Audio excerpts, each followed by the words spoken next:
students, welcome to our next video. So in this video I'll explain about the history of SCADA systems. So in the mid of the 20th century, as the growth in the engineering technology, advances in the technologies of rocket and satellite communication took place in a rapid way. But growth in the satellite communication, weather monitoring system, railway systems, and also in air traffic controls also emerged the safety concern. So such systems are designed as to monitor and control this communication system. So in the 20th century, the communication technology increases rapidly. Means advancement in that technology increases rapidly. So due to that communication technology increment,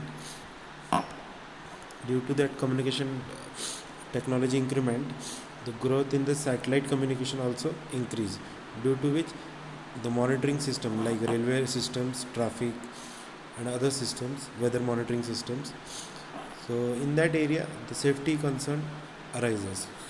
So such systems are designed to monitor and control this communication system. So these kind of systems are developed so that communication and control and monitoring can be done through this system. These systems are known as the telemetry system. These systems allow main server to monitor the status of the remote terminal unit for safety purpose. Okay, so it is also known as a telemetry system. Means this system act as a main server which monitors the status. It actually monitors the status of the remote terminal unit, is the device which is controlling the parameters for the safety purpose.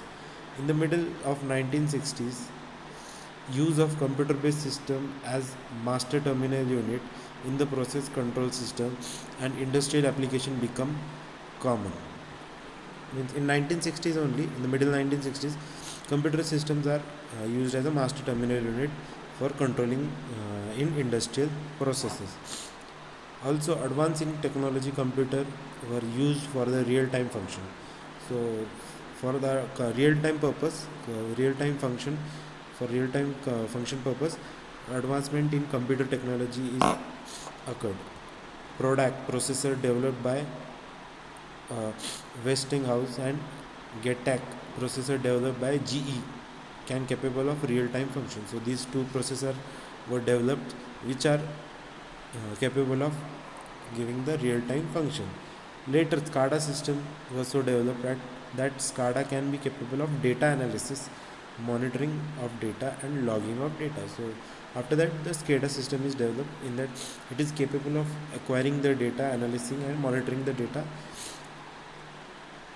of any process. Two major companies, digital equipment company and scientific data system, introduced their SCADA systems which were capable of new features of data monitoring and data logging and alarming for changes. Okay, so two major companies, data equipment company and scientific data system, they introduced SCADA system which are capable of new features like data monitoring and data logging along with alarming if any kind of changes occur. Later in 1970s, SCADA technologies are introduced. After that, SCADA technologies are introduced. It is based on the principle of human and machine interface. Okay, so it is based on the principle of human and machine interface.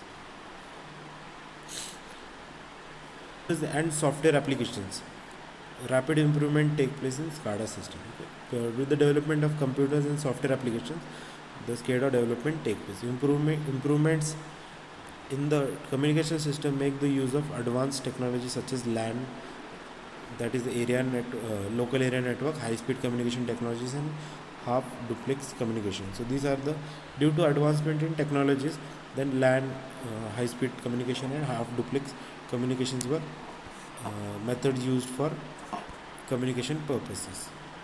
Okay, so the next one is the SCADA system architecture. So these five are the basic elements in the SCADA structure. Okay, so first one is the operator or a personnel. Second one is the HMI or MMI, that is human machine interface.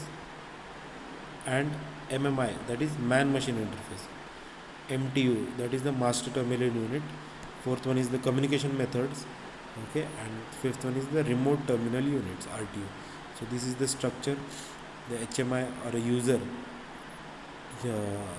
operates on the machine, that is HMI or MMI, which is actually interfaced with the user. Then that it sends a signal to the master terminal unit, that is central control station.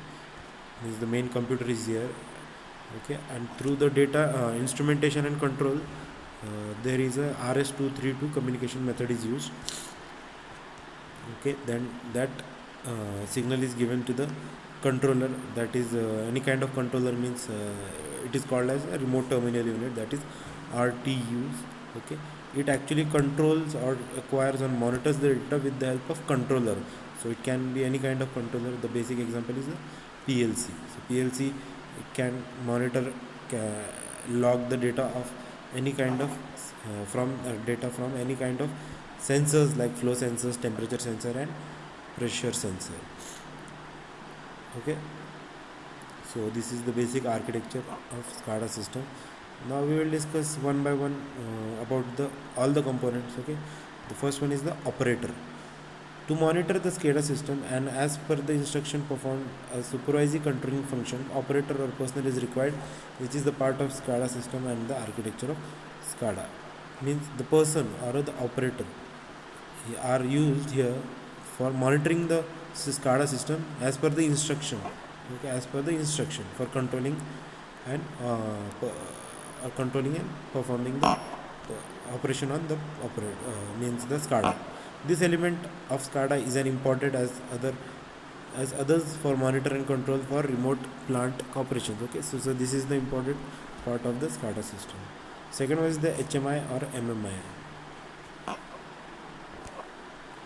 So HMI is a human machine interface, or it is also known as a man machine interface. It is a type of hardware device to monitor and control the process application.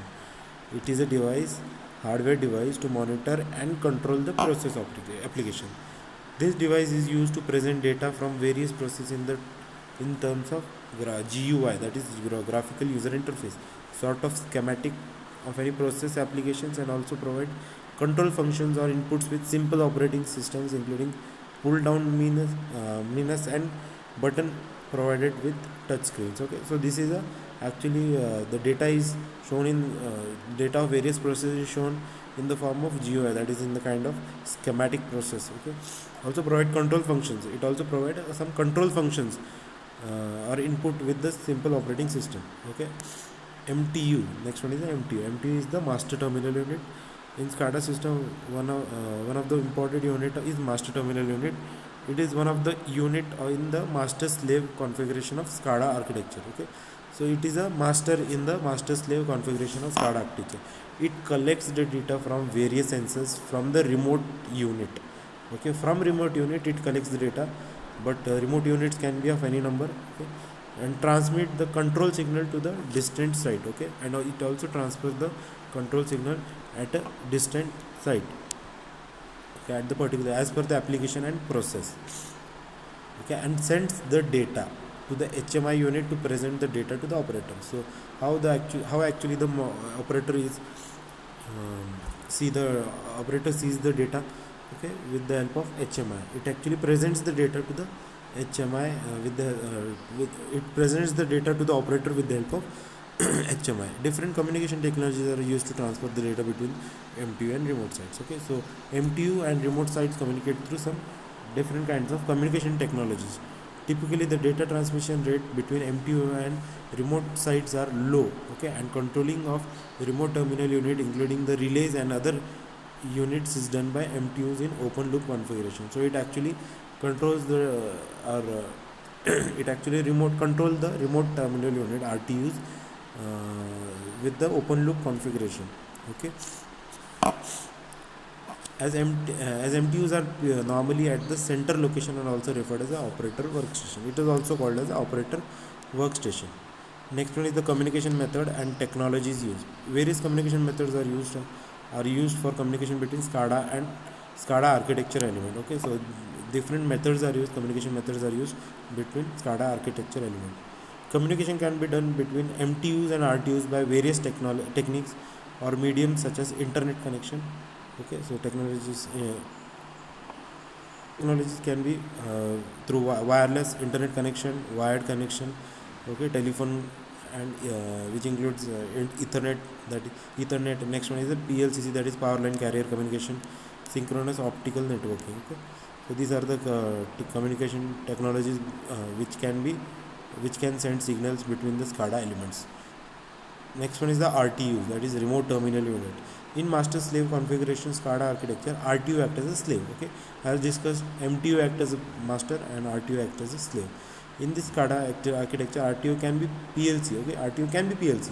It can be any kind of PLC control device such as meter, power analyzer, IEDs. IEDs are intelligent electronic devices. So different control signals from MTUs send to the devices connected to the RTU.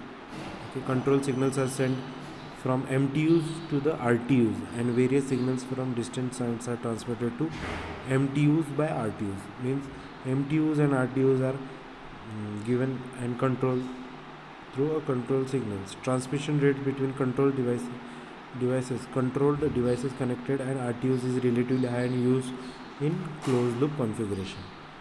RTU is a standalone, sometimes microprocessor or controller based unit which typically used to control and monitor the control devices which are placed at remote locations.